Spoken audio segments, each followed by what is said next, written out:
جو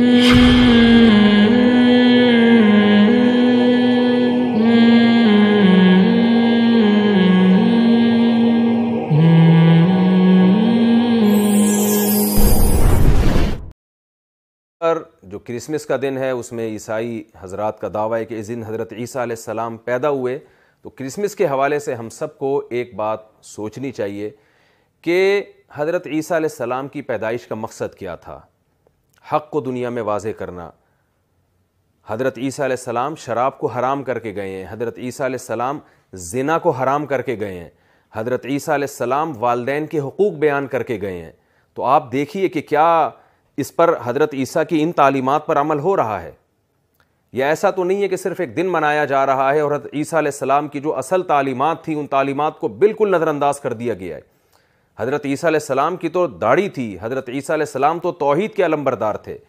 حضرت عیسیٰ علیہ السلام جب پیدا ہوئے تو انجیل کہتی ہے کہ حضرت عیسیٰ علیہ السلام نے ماں کی گود میں، حضرت مریم کی گود میں ایک خدا کی طرف لوگوں کو بلایا ہے اور ایک خدا کے عبادت کی ہمیں دعوت دی ہے.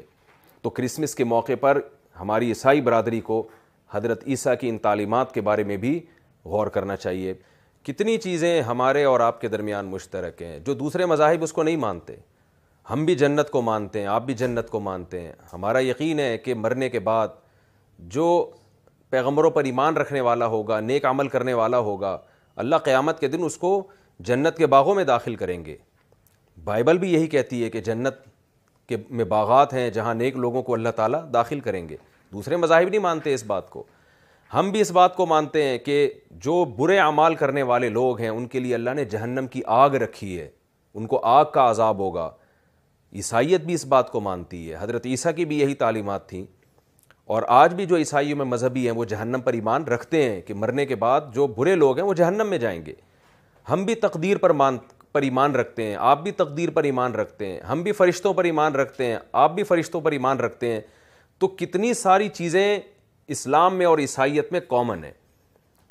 تو ہمیں غور کرنا چاہیے ان سب باتوں پر کہ قرآن کی جو دعوت ہے وہ بائبل کے خلاف نہیں ہے. وہ بائبل، قرآن بار بار کہتا ہے کہ جو حضرت عیسیٰ علیہ السلام پر جو مضامین نازل ہوئے ہیں قرآن انہی کو دنیا میں پھیلانے کے لیے آیا ہے. لیکن دوسری طرف اتنی بات تو ہم میں اور آپ میں مشترک ہے. عیسائی بھی یہ بات مانتے ہیں، مسلم بھی یہ بات مانتے ہیں کہ عیسیٰ ابن مریم کی جو بیسک تعلیمات تھیں وہ تعلیمات تھیں جو میں نے آپ کے سامنے پیش کی ہیں. شراب سے بچنا، زنا سے بچنا، والدین کے حقوق، رشتہ داری کو آپس میں جوڑنا، فیملی سسٹم کو فروغ دینا. آج دنیا میں کس قدر فیملی سسٹم کو ختم کر دیا گیا ہے اور توحید کے نظام کو، توحید کی دعوت جو حضرت عیسیٰ اور ان کے علاوہ جتنے بھی پیغمبر ہیں، تورات بھی یہ کہتی ہے، انجیل بھی یہ کہتی ہے، قرآن بھی یہ کہتا ہے کہ تمام پیغمبروں نے ایک خدا کی طرف بلایا ہے. تو کیا ہم حضرت عیسیٰ علیہ السلام کی ان تعلیمات کو بھی فوکس کر رہے ہیں؟ یہ بہرحال ہمارے لیے غور کرنے کا مقام ہے. اللہ تعالی ہم سب کو سمجھنے کی اور عمل کرنے کی توفیق عطا فرمائے.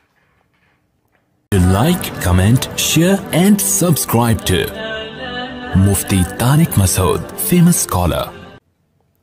بسم اللہ الرحمن الرحیم. نحمدہ ونصلی علی رسولہ الکریم. کرسمس کے حوالے سے میں کچھ باتیں آپ کے سامنے پیش کروں گا، لیکن آج میرے مخاطبین عیسائی برادری ہے. شاید میری جو ابھی میں آپ کے سامنے بات کروں گا اس کے مخاطبین مسلمان نہیں ہیں.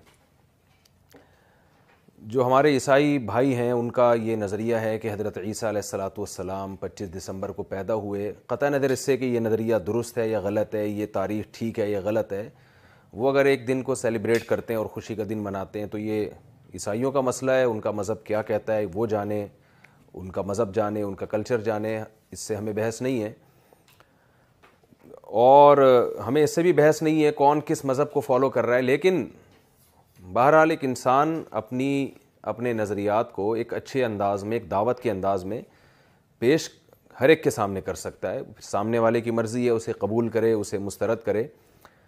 تو میں آپ کے سامنے اس قرآن کی وہ آیت رکھنا چاہتا ہوں جس میں قرآن مجید نے اہل کتاب کو، کیونکہ قرآن عام غیر مسلموں سے عیسائی اور یہودیوں کو الگ کر کے بیان کرتا ہے. جب قرآن یہود اور عیسائی کے علاوہ کسی سے خطاب کرتا ہے تو ان کو مشرکین سے تعبیر کرتا ہے، کافر سے تعبیر کرتا ہے، لیکن جب یہود و نصارہ سے قرآن خطاب کرتا ہے تو ان کو اہل کتاب، ان کو تھوڑی عزت دیتا ہے قرآن کہ وہ کتاب کو ماننے والے ہیں، تورات اور انجیل کو، بائبل کو ماننے والے لوگ ہیں، اور ان کے لیے کچھ احکام بھی قرآن نے الگ بیان کیے ہیں۔ تو قرآن کیا کہتا ہے؟ قل یا اہل الکتاب تعالوا الی کلمۃ سواء بیننا وبینکم الا نعبد الا اللہ ولا نشرک بہ شیئا ولا یتخذ بعضنا بعضا اربابا من دون اللہ، کہ اے نبی آپ عیسائیوں سے اور یہودیوں سے کہہ دیجئے کہ اے اہل کتاب آؤ ایک ایسی بات کی طرف جو ہمارے اور تمہارے درمیان کامن ہے، مشترک ہے۔ تمہاری آسمانی کتابیں بھی وہی کہہ رہی ہیں جو قرآن کہہ رہا ہے، اور وہ کیا کہہ رہی ہیں؟ اللہ نعبد الا اللہ، کہ معبود صرف اور صرف اللہ کی ذات ہے۔ آپ کو پتہ ہے کہ معبود کی ڈیفینیشن کیا ہے، خدا اور گاڈ کی ڈیفینیشن کیا ہے؟ کہ جو کچھ کرنے میں کسی لاجک کا، کسی سبب کا محتاج نہ ہو۔ وہ آدم کو براہ راست مٹی سے پیدا کر سکتا ہے، وہ کچھ بھی کرنے میں، وہ عیسیٰ ابن مریم کو بغیر باپ کے پیدا کر سکتا ہے۔ اس دنیا کو اللہ تعالیٰ نے کچھ اصولوں میں بند کر دیا ہے۔ جب ہمیں کوئی چیز جلانی پڑتی ہے تو اس کے لیے ہمیں آگ کا سہارا لینا پڑے گا، لیکن اللہ تعالیٰ اس پر قدرت رکھتے ہیں کہ ابراہیم علیہ السلام کو آگ میں ڈالا جائے اور وہ آگ میں ڈلنے کے باوجود بھی نہ جلیں۔ یہ بات یہود بھی مانتے ہیں، یہ عیسائی بھی مانتے ہیں، یہ بات مسلمان بھی مانتے ہیں۔ تو اللہ کی ذات وہ واحد ذات ہے جو کچھ کرنے میں کسی سبب کی محتاج نہیں ہے۔ وہ آگ میں جلتے ہوئے کو بھی آگ سے بچا سکتا ہے، وہ سمندر میں ڈوبتے ہوئے کو بھی بچا سکتا ہے۔ تو قرآن اہل کتاب کو دعوت دے رہا ہے، تعالوا آؤ ایسی بات کی طرف جو ہمارے اور تمہارے درمیان مشترک ہے۔ تو اسلام میں اور اہل کتاب میں بہت سی باتیں مشترک ہیں، لیکن اسلام یہ کہتا ہے کہ جو ہمارے اور تمہارے درمیان مشترک ہے وہ عقیدہ توحید ہے، اور عقیدہ توحید کا مفہوم یہ ہے کہ خدا صرف ایک ہے، صرف زبان کی حد تک نہیں بلکہ حقیقت میں بھی۔ آپ نے اس خدا کے سوا کسی کو نہیں پکارنا، لم یلد ولم یولد، نہ اس نے کسی کو جنا نہ وہ کسی سے پیدا کیا گیا۔ اور قرآن حضرت عیسیٰ ابن مریم کی مثال دیتا ہے کہ اللہ نے حضرت عیسیٰ کو بغیر باپ کے پیدا کیا۔ ان مثل عیسیٰ عند اللہ کمثل آدم، یہ قرآن کی آیت ہے کہ عیسیٰ کی مثال، مسیح کی مثال اللہ کی نظر میں ایسے ہے جیسے آدم کی مثال۔ خلقہ من تراب، آدم کو اللہ نے مٹی سے پیدا کیا۔ آدم کے نہ باپ تھا نہ آدم کی ماں تھی، تو آدم بھی اللہ کے ایک بندے تھے، وہ معبود نہیں ہے، نہ وہ خدا کے بیٹے ہیں۔ اللہ نے اپنی قدرت سے بغیر باپ اور بغیر ماں کے آدم کو پیدا کر دیا۔ تو قرآن یہ کہتا ہے کہ آدم کی، عیسیٰ کی مثال بھی آدم کی ہے۔ تو عیسیٰ تو پھر بھی ماں سے پیدا ہوئے ہیں، باپ نہیں تھا۔ تو خدا کی یہ قدرت ہے کہ جب چاہتا ہے بغیر باپ اور ماں کے پیدا کرتا ہے، اور جب چاہتا ہے بغیر باپ کے پیدا کرتا ہے۔ تو قرآن اس سے یہ بتانا چاہ رہا ہے کہ عیسیٰ ابن مریم بغیر باپ کے اگر پیدا ہوئے ہیں تو وہ گاڈ نہیں ہیں، وہ خدا کے بیٹے نہیں ہیں، وہ اللہ کی قدرت کا ایک اظہار ہیں۔ وَكَلِمَتُهُ أَلْقَاهَا إِلَىٰ مریم، اللہ نے کلمہ کن کی طاقت سے ان کو پیدا کیا۔ یہ کلمہ کن کی طاقت حضرت مریم کے رحم میں یہ روح پھونکی گئی ہے، اور اس کن کی طاقت سے اللہ نے عیسیٰ ابن مریم کو پیدا کیا۔ اس لیے عیسیٰ ابن مریم کو کلمۃ اللہ کہا جاتا ہے، اللہ کا کلمہ۔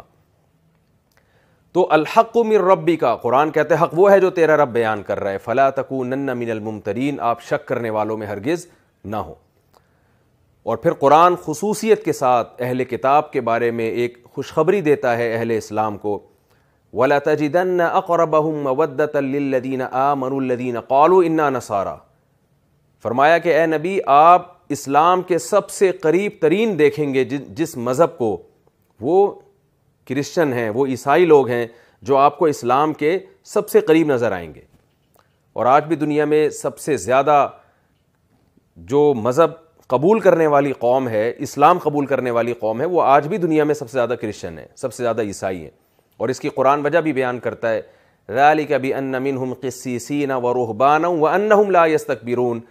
وجہ قرآن یہ بیان کرتا ہے کہ عیسائی مذہب کی تعلیمات میں رہبانیت ہے، دنیا سے بے رغبتی ہے، اور اس مذہب کی تعلیمات میں حق کو قبول کرنا ہے۔ اس کو اتنا زیادہ عیسائی مذہب میں فوکس کیا گیا ہے کہ جب اہل کتاب اور عیسائی کے سامنے قرآن کی آیات تلاوت کی جاتی ہیں اور وہ اس کو سمجھتے ہیں تو قرآن کہتا ہے ترا اعینہم تفیض من الدم، اے مخاطب تم دیکھو گے کہ ان کی آنکھیں آنسوؤں سے بہنا شروع ہو جاتی ہیں، مما عرفوا من الحق، اس لیے کہ یہ حق کو پہچان جاتے ہیں۔